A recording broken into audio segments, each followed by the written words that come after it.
வணக்கம் பாய். வணக்கம் பாய். வணக்கம்.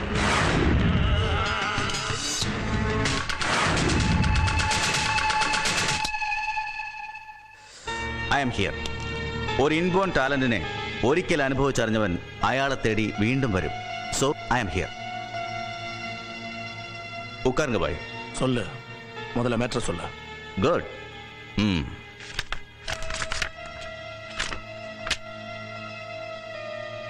இதுதான் matter. Take it.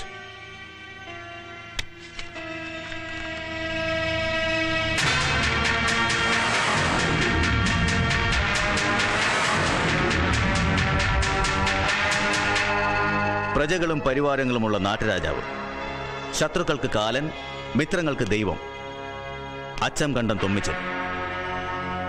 At first നമ്മൾ തമ്മിൽ കണ്ടുമുട്ടിയത് കുപ്പിക്കണ്ടം ഹംസ എന്ന തെരുവ് തണ്ടിക്ക് വേണ്ടി.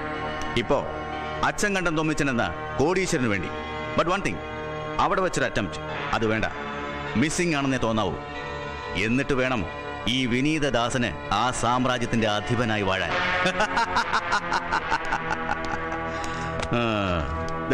ഒരു ചിന്ന അഡ്വാൻസ് 10 lakhs. പോരെങ്കിൽ സൊല്ല്, എത്ര വേണമെന്ന് പറഞ്ഞാൽ മതി. I will give.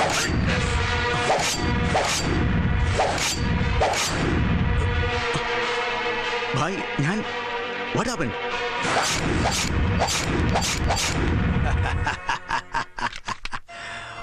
ഓക്കേ ഭായ്, 1 minute.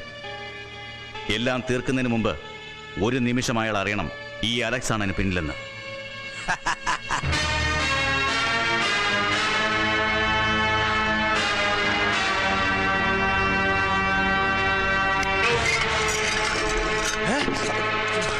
വാടാ, തന്റെ വാടാ.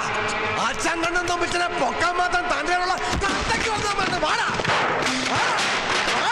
തന്റെ ഉള്ളമാരെ തുറന്നു വിടറാ.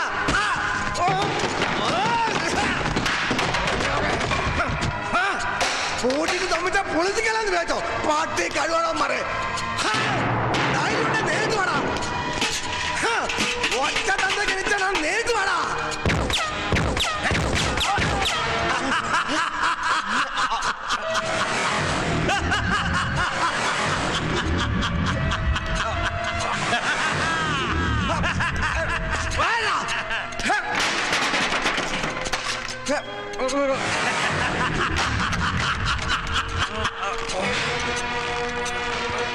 ഏത് നായിന്റെ മുന്നടാ പറയടാ.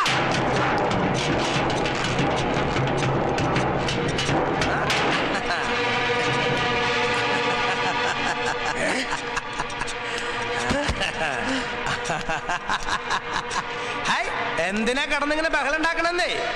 ഇത്രയും കാലം ഉണ്ടാക്കിയ ബഹളൊക്കെ പോരെ. ഞാനാ ഹംസ, ഒപ്പിക്കണ്ട ഹംസ. പണ്ട് പടച്ചോൻ കർത്താവ് 3-ാം നാൾ ഉയർത്തെഴുന്നേറ്റ പോലെ ഹംസ ഒന്ന് ഉയർത്തെഴുന്നേറ്റതാ. ഇല്ല, ഞാനിത് വിശ്വസിക്കില്ല. നീ വിശ്വസിക്കണം, ഇല്ലെങ്കിൽ പറയണം. എന്നോളം പൊക്കത്തിലും മണ്ണത്തിലും എന്നെ പോലെ ഒരുത്തൻ ആ കുഴി കിടപ്പുണ്ട്. അതാരാണെന്ന് പറയണം, ഇല്ലെങ്കിൽ പറയിപ്പിക്കും ഞാൻ. ഇല്ല, എനിക്കറിയില്ല. എനിക്കൊന്നും അറിയില്ല. ബെസ്റ്റ് പ്രൊഡ്യൂസറാട്ടാ. ഒറ്റ ഷെഡ്യൂളിന് ഷൂട്ടിംഗ് തീർത്താ പോരാ, അതിന്റെ റിലീസിങ്ങിനെ പറ്റിയും വ്യക്തമായ ധാരണ ഉണ്ടാവണം. അന്ന് റിലീസ് ചെയ്തതേ 1 അല്ല 2 പ്രിന്റ്. 60 ചെയ്താലിക്ക് പണം എണ്ണി കൊടുത്ത് ഒരു പ്രിന്റ് കേരളത്തിൽ റിലീസ് ചെയ്തപ്പോ മറ്റേത് പോയത് തമിഴ്നാട്ടിലേക്കാ. അവസാനം എന്റെ കൈ കൊണ്ട് തന്നെ എന്റെ കൂടപ്പുറപ്പിനെ വിടില്ല ഞാൻ. വേണ്ട, എനിക്ക് വേണ്ട. കഴിക്കണ്ട അപ്പച്ച, സ്വന്തം ബ്രാൻഡ് തന്നെയാ, നാടൻ. കഴിക്ക്. കഴിക്കാനാ പറഞ്ഞത്. എനിക്കിഷ്ടായിട്ടാ. ചങ്ക് പൊള്ളണ സാധനാണെങ്കിലും ഒറ്റ വലിക്ക് അകത്താക്കണ ഈ ചങ്കുറപ്പുണ്ടല്ല, അതെനിക്കിഷ്ടായി. അതുകൊണ്ട് തന്നെയാ കൊല്ലാനുള്ള ഓർഡർ കിട്ടിയിട്ടും ഇങ്ങനെ ഒരു കൂടിക്കാഴ്ച കഴിഞ്ഞിട്ട് മതിയെന്ന് വിചാരിച്ച്. ഇത് കണ്ട, ഈ അടക്കി വെച്ച നോട്ട് കെട്ടിന്റെ മണം കിട്ടണ്ട അപ്പച്ചൻ കടിക്ക്. സ്വന്തം അക്കൗണ്ടിൽ തന്നെ പോന്നതാ. അച്ചങ്കണ്ടൻ നൊമ്പിച്ചിന്റെ തല കൊയ്യാൻ വേണ്ടി മരുമോങ്കടി തന്ന പ്രതിഫല. ഭൂലോ മുഴുവൻ അവനവന്റെ ഉള്ളം കയ്യിലാണെന്ന് അഹങ്കരിച്ച് കൂട്ടിപ്പിടിച്ച് നിന്ന് പറഞ്ഞില്ല. കാലിന്റെ ചോട്ടിലെ മണ്ണൊലിച്ചു പോണത്. അവസാനം എന്റെ കൺമുമ്പിൽ തന്നെ കൊണ്ടെത്തിച്ചു കണക്ക് തീർക്കാൻ പാകത്തിന് പടച്ച തമ്പുരാൻ. ഒരു നിമിഷം നിങ്ങളെ വിശ്വസിച്ചു പോയതിന്റെ പേരിൽ ഒരു ആയുഷ്കാലം മുഴുവൻ പ്രാന്തമൂത്ത് ചങ്ങലേ കിടക്കേണ്ടി വന്ന എന്റെ പൈതലിന്റെ കണ്ണീര് കണ്ട് വളർന്നവനെ ഞാൻ. തുമ്മിച്ചൻ ഹംസാന്റെ അപ്പച്ചനാന്ന് നാട്ടുകാർ മുഴുവൻ അംഗീകരിച്ചപ്പോഴും നിങ്ങളത് അംഗീകരിച്ചില്ല. കൺമുമ്പിൽ കാണുമ്പോഴൊക്കെ അറപ്പ് കാണിച്ച് ആട്ടിപ്പായിച്ചു. ഒടുവിൽ കൊന്നു തള്ളാൻ മരുമോന്റെ കയ്യിൽ അച്ചാരേൽപ്പിച്ചു. ഇല്ല, നിന്നെ കൊല്ലാൻ വേണ്ടി ഞാനത് ചെയ്തിട്ടില്ല. ഞാനത് ചെയ്യുകയില്ല മോനെ. അങ്ങനെ എന്നെ വിളിക്കരുത്. ആ വിളിക്ക് വേണ്ടി ആഗ്രഹിച്ചിരുന്ന ഒരു കാലം ഉണ്ടായിരുന്നു ഹംസക്ക്. അന്ന് നിങ്ങൾ എന്നെ വിളിച്ച ഓമനപ്പേരെ തന്തയ്ക്ക് പറക്കാത്തവനെന്നാ. ഇത് ഹംസക്ക് പുനർജന്മ. എന്റെ കൈകൊണ്ട് ജീവിതം തീർന്നു പോയാ എന്റെ കൂടപ്പുറപ്പിന്റെ ജന്മം. അവന്റെ മുമ്പിൽ അച്ചങ്കണ്ടം തുമ്മിച്ചനില്ല. അതുകൊണ്ട് മരുമോൻ ഏൽപ്പിച്ച കർമ്മം ഞാനങ്ങ് നിർവഹിക്കാം. നിന്നോടും നിന്റെ ഉമ്മയോടും ഞാൻ ചെയ്തു കൂട്ടിയ തെറ്റിന് ഈ ശിക്ഷ അധികമാവില്ലെന്ന് എനിക്കറിയാം. എന്നാലും തെറ്റ് തിരുത്താൻ ഒരവസരം. എത്രയായാലും ഞാൻ നിന്റെ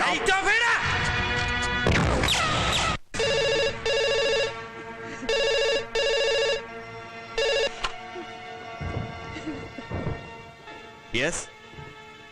പിന്നെ എന്നാ ചെറുക്കാനാ താനൊക്കെ അവിടെ തൊപ്പിയും വെച്ചോണ്ടിരിക്കുന്നേ? അതൊന്നും എനിക്കറിയേണ്ട കാര്യമില്ല.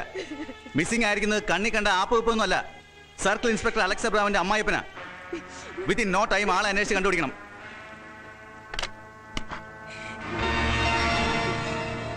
ഏതു പാതാളത്തിൽ പോയി അന്വേഷിക്കാനാ? കർത്താവേ രക്ഷിക്കണേ. അമ്മച്ചി വിഷമിക്കാതെ, അപ്പച്ചി വരും. എന്താ ഈച്ചയ, വല്ല വിവരം കിട്ടിയോ? കേരളത്തിൽ ഇനി അന്വേഷിക്കാൻ ഒരിടവും ബാക്കിയില്ല.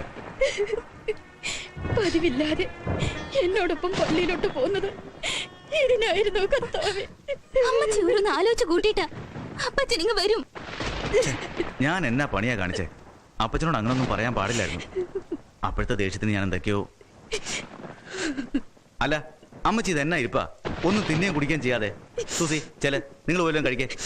എനിക്ക് വിശപ്പില്ല. എല്ലാരും കൂടി ഇങ്ങനെ തുടങ്ങിയാ പിന്നെ ഞാൻ എന്നാ ചെയ്യൂ എന്റെ കർത്താവേ?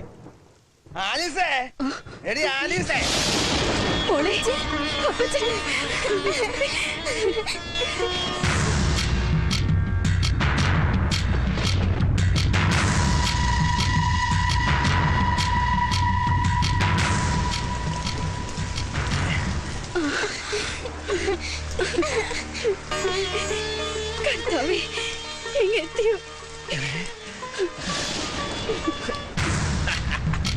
ഒന്നും പറയണ്ട മക്കളെ.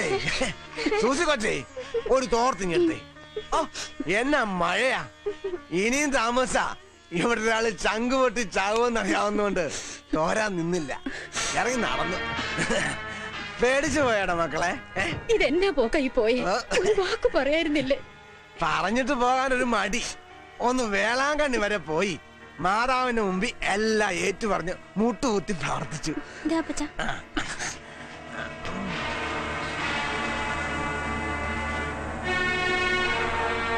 അലക്സേ, അപ്പച്ചനെ കാണാൻ നീ അങ്ങ് വിഷമിച്ചു പോയി അല്ലേ? അല്ലേലോ അപ്പച്ചന് എന്നാ പണിയാ കാണിച്ചേ? ഒന്ന് പറഞ്ഞിട്ട് പോരുന്നില്ലേ? മനുഷ്യൻ ഇവിടെ തീ തിന്നായിരുന്നു. സാരമില്ലടാ മരുമോനെ, അപ്പച്ചന് വേണ്ടി മക്കളിച്ച് തീ തിന്നെങ്കിലും ഞാൻ എത്തിയല്ല. എല്ലാം ഒന്ന് കലങ്ങി തെളിഞ്ഞപ്പോ മനസ്സിലിച്ചിരി ആശ്വാസം. ഇപ്പൊ എല്ലാവർക്കും സമാധാനമല്ലോ. എന്നാ പിന്നെ ഞാൻ ഇറങ്ങാം. അതെന്നാ പോക്കാ? പലതും കഴിച്ചിട്ട് പോടാ. അല്ല, പോയിട്ട് കുറച്ച് ജോലിയുണ്ട്. കൊടുത്ത മെസ്സേജ് ഒക്കെ ഒന്ന് ബ്ലോക്ക് ചെയ്യണം.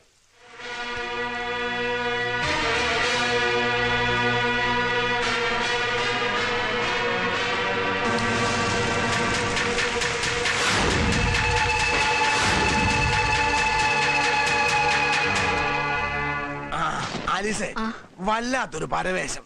കുടിക്കാൻ ചൂടുള്ളതല്ലോണെങ്കിൽ എടുത്തേ. സൂസിക്കൊച്ചേ,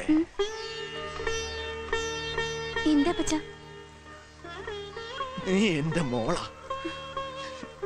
കൂടപ്പറപ്പിനെ തിരിച്ചറിഞ്ഞ അപ്പച്ചന്റെ പൊന്നു മോള്.